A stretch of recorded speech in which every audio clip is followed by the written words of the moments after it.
Welcome to MA 391, Measurements and Instrumentation. In the spring of 2021, measurement began our might. Yeats, a Irish poet, 19th century, and indeed those words are very true. This course has three goals: to introduce you to instrumentation and measurement devices via lectures, demonstrations, and experiments, allow students to gain experience in designing and conducting laboratory experiments, and to provide you practice in analyzing data and preparing technical communications. So we're going to be covering experiments in thermodynamics, heat transfer, solid mechanics, and vibrations. Catalog description: it's a modular laboratory course in which topics of thermo, heat transfer, vibration, solid mechanics are the subjects for experimental modules. This does include a laboratory. I am your instructor, Colin Selleck. There's my email address. No need to go to my office, I'm never there. Office hours are by appointment via Zoom. Two teaching assistants, they'll be with you during the labs, those of you that are doing in-person labs. Ms. Hosini and Mr. Lee. Their office hours are also by appointment. The course text is Mechanical Measurements by Beckwith. There will be some reading assignments out of the book, and that is testable. Prereqs, circuits, and ODEs. Now, the lectures are online only via recorded lectures such as this one. There's no specific class time for lecture.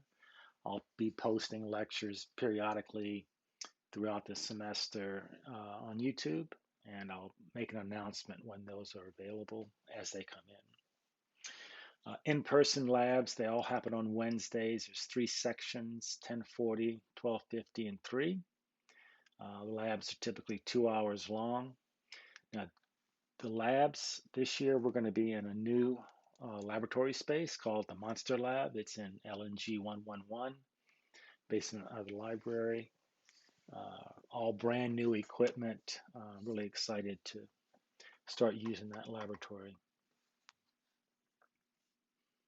So by the end of this semester, you'll be able to perform successful experiments, estimate the accuracy of measurements, understand the importance of accuracy, error, and uncertainty, describe the governing principles of a broad range of instrumentation, and write technical communications. So like I said, lectures are recorded. They can be viewed anytime. I'm going to present basic operation principles of instrumentation, review the theory behind each experiment, introduce the experimental procedure, and cover the essential aspects of data analysis and technical writing. Reading assignments out of the text will be posted to Blackboard content. Also check Blackboard for the current lecture and experiment schedule, as it may change throughout the semester. So in-person labs, typically you'll meet every other week. One half of this is due to COVID, so we're going to separate each section into A and B sections. So one half of the in-person lab section will meet in A weeks and the other half in B weeks. So for instance, the first experiment is data acquisition, DQ. And so that'll be on March the 3rd will be A week. So those of you in the A week, on Wednesday, March 3rd, you'll be doing your experiments. Those of you in B week will be doing it on March 10th. Those of you who are remote learners, I will be posting videos of the laboratory demonstrations, and you'll be viewing those. I'll get more into details about that in a few moments. I've already uploaded your class number, which is this down here, to the Grade Center, and in there you'll be able to see if you're an A, B, or R. R is remote learner, and A and B weeks. If you are not registered as a remote learner, you must perform the lab in person. Attendance will be taken. Those of you in A and B weeks won't even have access to the laboratory demonstration videos. Those are going to be reserved just for the remote learners. And the class number, this is to help me and the TAs. There's 113 or so of you. So each student will get a class number. It's already posted on Blackboard Grade Center.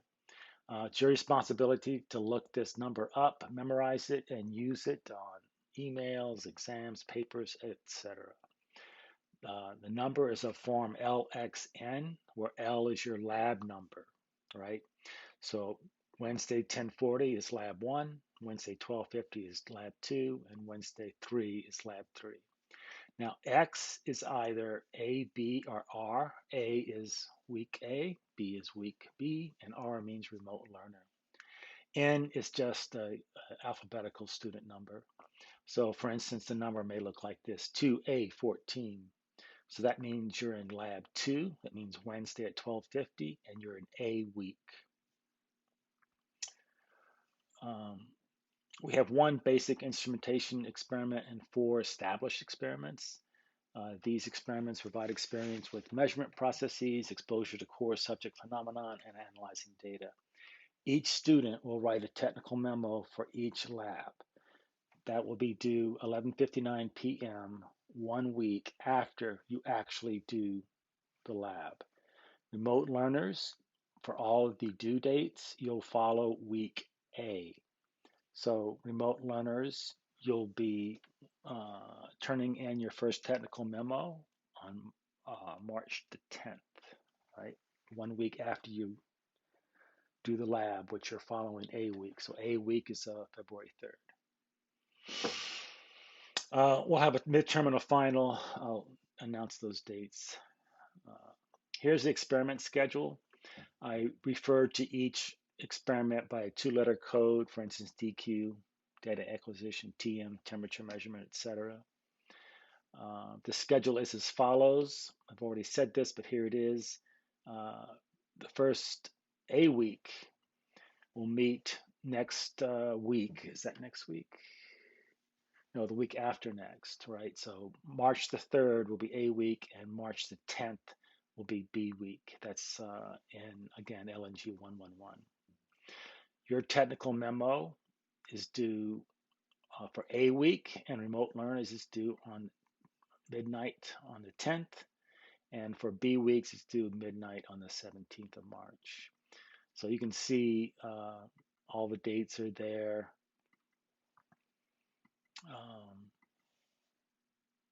So if there's any changes to this, of course, I'll let you know, but this is pretty much, I think, how we're going to do things. There's another assignment I call design of experiment. That is to provide you experience in defining an experiment based upon specific experimental objectives. This assignment is due by midnight on May the 14th. And I'll be posting instructions on how to do the design of experiment. I think they may even be already up there, but on Blackboard content, that is. Like I said, each student will write a technical memo for each experiment, follow the guidelines detailed in this document, which can be found on Blackboard content. I'm going to go over this document during this lecture. I'm going to post the assignments, the technical memo assignments. We posted the Blackboard assignments. Each of those assignments will have a link to submit your soft copy technical memo, no hard copy required. I do run all memos through Turnitin to check for plagiarism. I will grade the memos online, and you can access the graded memo via Blackboard assignments after I've graded it. So here's how to perform labs. Before the lab, you download the lab procedure from Blackboard. Read the procedure before coming to the lab or viewing the video. This may seem unnecessary, but knowing the lab's conclusion will allow you to focus more on effort during the lab, and it may even be that you could finish your work early. Do the pre-lab assignment outlined in the lab procedure. It may be handwritten. At the top of your paper, put this identifying information as seen in Figure 1, the name of the experiment, pre-lab assignment, course number, your name, your class number, and the date. Now, if you're in person in lab, You'll show up in LNG 111 at your assigned lab time. Turn in your pre-lab assignment to the TAs at the beginning of the lab, and then follow the lab procedure. Make notes about possible answers, ask the TA for help. Before you leave, show the results to the TA, your experimental results, so they can verify you got the correct data. And please leave your lab bench in the same condition in which you found it, unless otherwise instructed. If you are a remote learner, email your pre-lab assignment to the TA by midnight of your lab date. And remember, remote learners are following the dates for week A.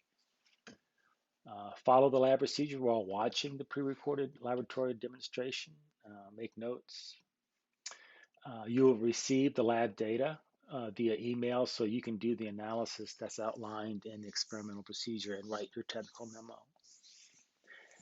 After lab is done, perform the analysis asked for in the procedure and write a memo, technical memo.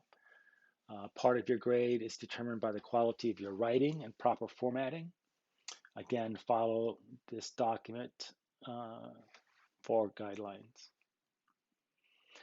Turn in a soft copy via Blackboard content by midnight on the due date. I do screen for plagiarism. Plagiarized assignments will be turned over to the University Academic Honesty Committee. You can upload .doc, .docx, or PDF. I recommend you upload PDF because sometimes the Turnitin software messes with the formatting of docx. So it's best that you create a PDF. Because I do grade on formatting. So if your formatting is wrong, you're gonna lose points. So you may want to just upload a PDF that you've already screened. No hard copies required. This is important. Name your uploaded file and the submission title field. That's two separate things. You're going to name your file, and then when you upload it, there's going to be a submission title field on Blackboard. And I want you to put in your class number first, the experiment code, your last name, and then first initial. So something like this, 1A05 DQ Ames A, right?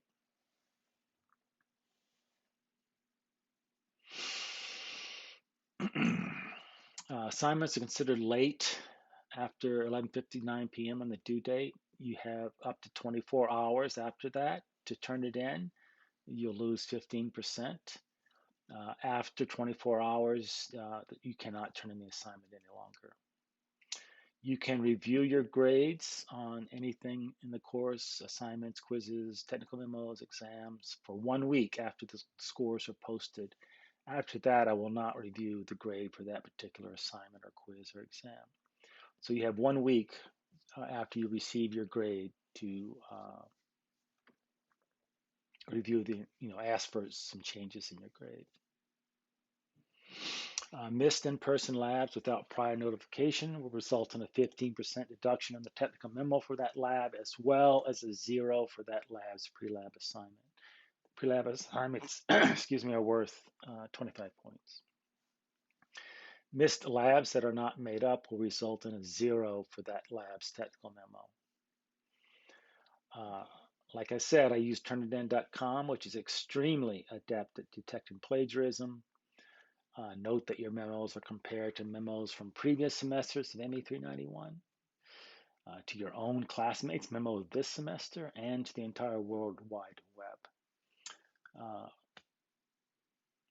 Zero tolerance policy is in place. You will not be warned about plagiarizing, but will be summoned to the dean's office at the first offense. And believe me, I will catch you. If you do this, I will catch you. Right? I've been doing this for years, so please write your own memo. You must adhere to the Student Academic Honesty Code of the university. There's a link here for it. There's a standard policy that the university has adopted to enforce these codes. There's Category 1 violations. That's the lower one. It will result in a grade of 0 for that, plus a 1-letter course grade reduction. Category 2 violations will result in a failing grade for the course. So The violation categories are defined in this link up here. In both cases, a report of academic dishonesty is filed with the provost's office, and you don't want that on your record. All offenses after the first are automatically considered to be Category 2 offenses and result in a failing grade for the course. And I'm very serious about this. You're going to be tempted. You have a lot of work. It's a tough semester for juniors, I know, but don't, don't, don't uh, fall to the temptation. Like I said, check Blackboard frequently for updates. Only use your binghamton.edu email.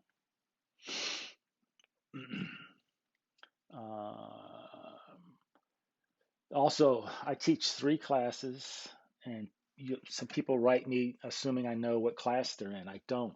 I'm teaching over 200 students this semester. I just cannot keep up with who's in what class. So please let me know what class you're in. And in this case, you can just do it this way. Asks for when you put your request in the subject line, followed by your class number. When I see your class number like this, I'll know it's ME391. I expect emails to be professionally written, full words, proper sentence structure. Use a salutation and end with a signature, including your full name, major, expected date of graduation, school name, and contact info. If you don't meet these requirements, I'll just send it back to you for rewriting. This is to get you in the habit of writing professional emails. A lot about this course is how you present yourself to the world, technically writing and emails. So this is the professional way to do it.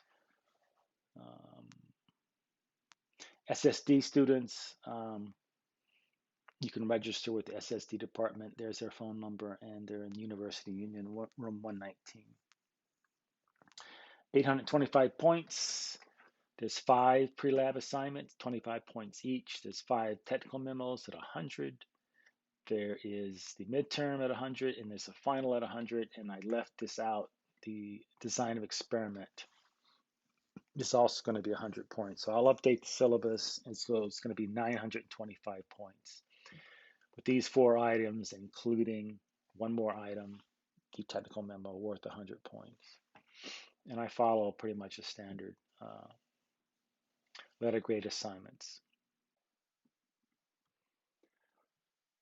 Okay, now we're going to cover this document, the technical memo format. This is in Blackboard content.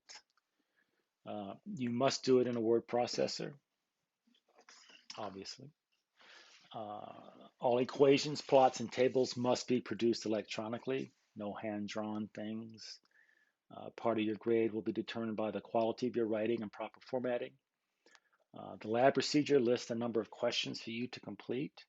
And so I want you to write your answer in narrative style. Don't just show equations, plots, etc., without first introducing them in your written text. And I'll show you a sample technical memo after this document. So the format is as below. Italicized items you replace with your correct information. Make sure you include the section titles that are shown in bold below. So at the top of your memo, you'll put the date, the due date, address it to me, say it's from you, your name, comma, your class number, and then the full experiment name, temperature measurement, whatever. And then the first section is the introduction, includes some historical information about the subject, how the subject is used in the world and why it's important, the purpose of the experiment, that's very important. The purpose is outlined at the top of each experimental procedure. And also you must include the theory behind this experiment. I'm going to be explaining that to you in lectures. So you need to explain that theory using equations. The next section is experimental procedure. Write it so it contains enough information so that someone else can repeat the experiment. Make a list of all the equipment used, including make and model if applicable, And if there is an apparatus, describe it and include a picture, diagram, drawing of the apparatus. By apparatus, I mean, these experiments were made in our shop here, some of them, all of them, and they're, you know, like for instance, heat transfer is a copper pipe that's insulated inside and out. That's instrumented with thermocouples along the side, and it's got a heater at the top. And you need to describe that apparatus, and also include a picture of it. The next section is the experimental data. You'll be showing this using tables and or plots. In the experimental procedure, I'll tell you what I expect as far as using tables or plots.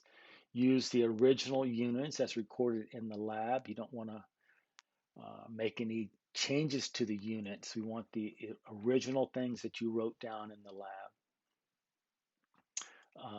Include text describing your tables and figures. I'll go over more about this in detail later. I don't want you just to put a table there without talking about it. You have to introduce it in the text in a narrative style. Figure is the same way. And the next section is the longest one. The lab procedure will have a list of questions for you to complete. And so write your answers in narrative style. Don't just show me the equations and plots and whatnot. I'll go into more detail about that in a moment. And then the last section is the conclusion. Include comments as to the success or failure, problems encountered, sources of error, maybe suggestions for improving future experiments. Oh, I'm sorry, there's one more section, the reference section. So list them using IEEE format, which is described in this document. This is also on Blackboard. Tells you how to format references like this.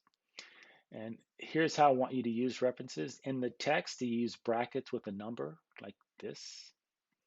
After the sentence you want to reference. So for example, the SIFT filter was used to detect the targets. Bracket 1, close bracket. Then at the end of the memo in the references section, you list it like this. The number in brackets followed by the author's name, etc.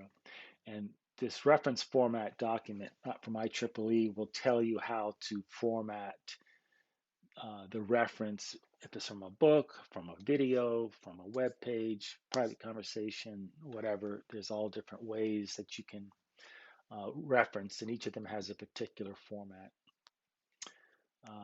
Times Roman font is preferred, 11 point, pretty much the default margins, left, right, top, and bottom.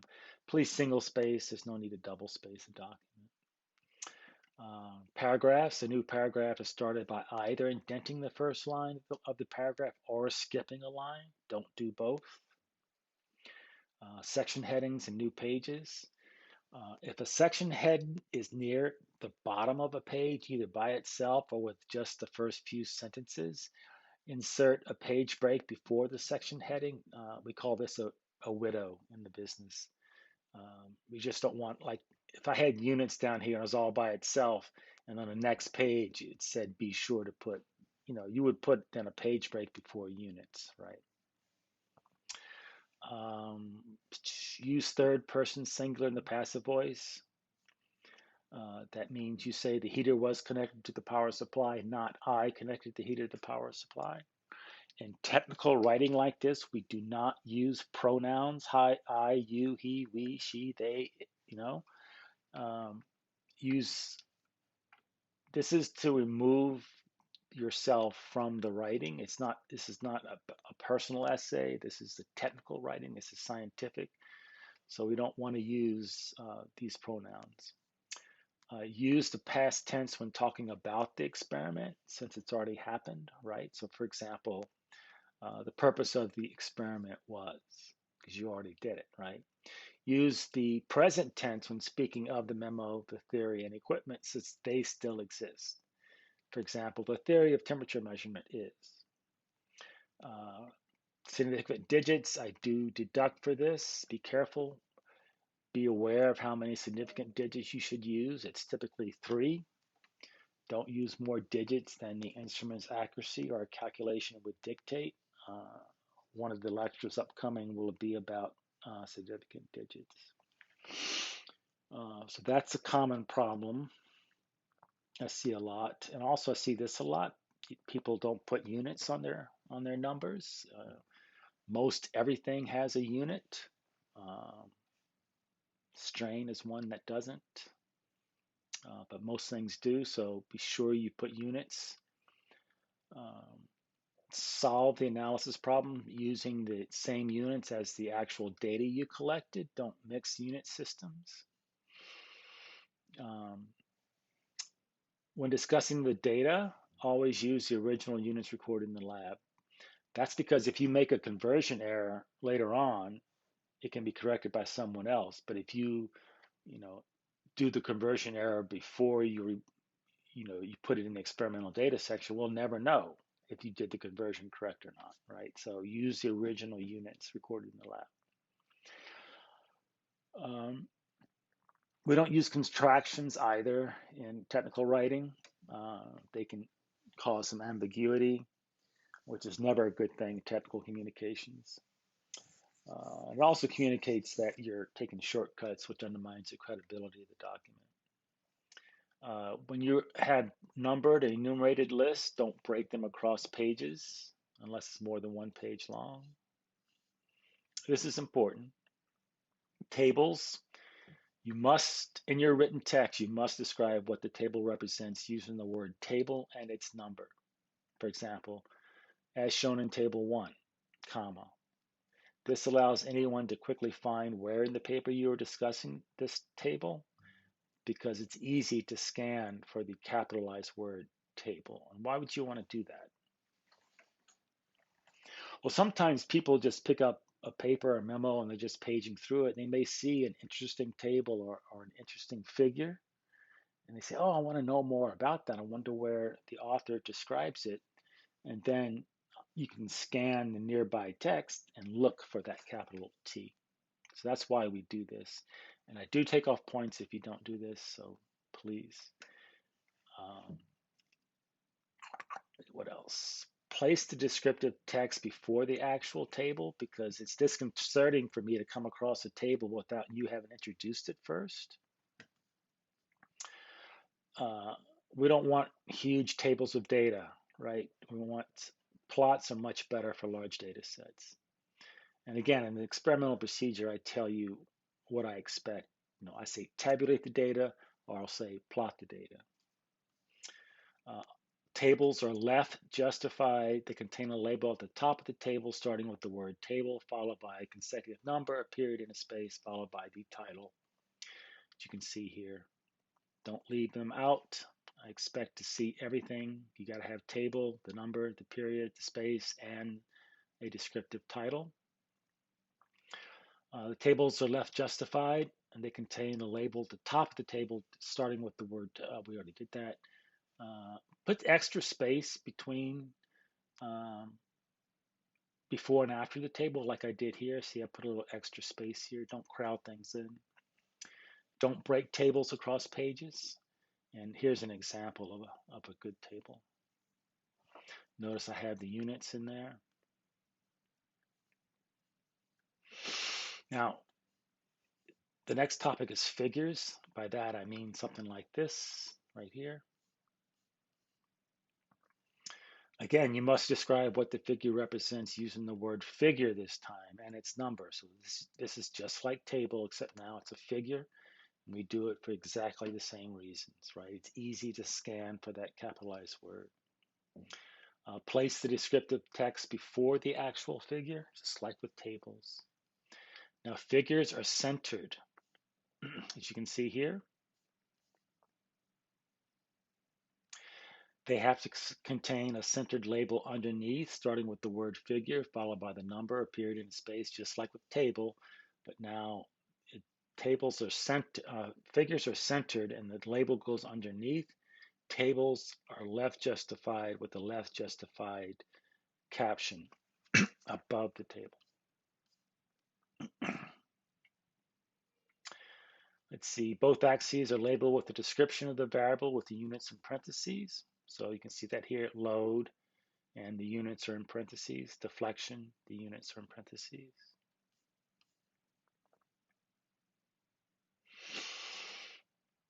If you have more than one data set plotted, like you can see here, you need a legend. So this is the legend right here. Um, use different line styles or colors for each data set. Typically, we'll work in black and white, so just use different line styles if you have more than one line on a plot. Adjust the axes limit so there's minimal white space. Use round hole numbers on the axes tick marks. So you can see here I adjusted, I could even maybe drop this down maybe to 40. I don't want to see a lot of white space, so adjust your axes limits appropriately. And nice round hole numbers on these axes numbering. Here's another example down here.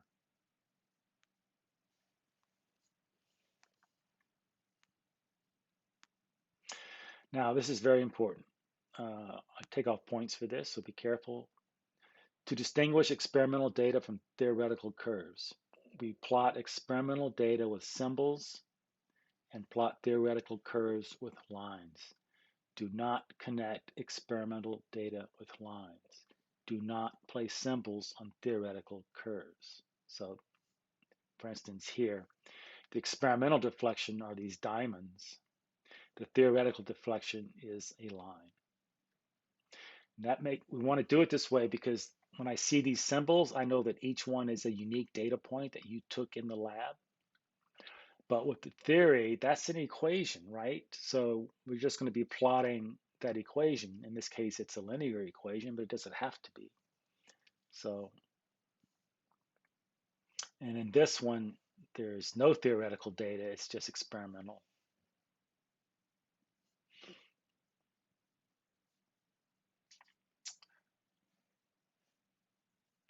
Use the same number of decimal places in each number, but I don't know if that's that important, but let's see. Equations. So in your written text, you must describe what the equation represents using the word equation followed by its number. As you can see here, the actual strain can be calculated with equation 1. Equations are centered and they're numbered in this fashion. You put a consecutive number in the parentheses off to the right of the equation. You must use an equation editor. All variables in the equation must be defined in the text. As you can see here, I'm putting all the variables and telling what each one is.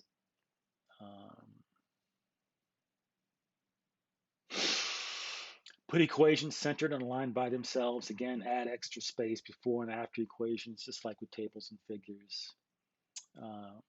And use subscripts on variables where appropriate to delineate the same variable in two different systems. For instance, you may have the resonant frequency for a beam, and then you'll add weight and measure another resonant frequency. So you subscript those frequency variables with 1 and 2 to distinguish that those are different from each other. We have omega 1 without weight and omega 2 with weight. Here's the way you turn it in. We already went over this in the syllabus, so that's it for that. Here's a nice memo. This is what I expect to see. Here's the introductory information.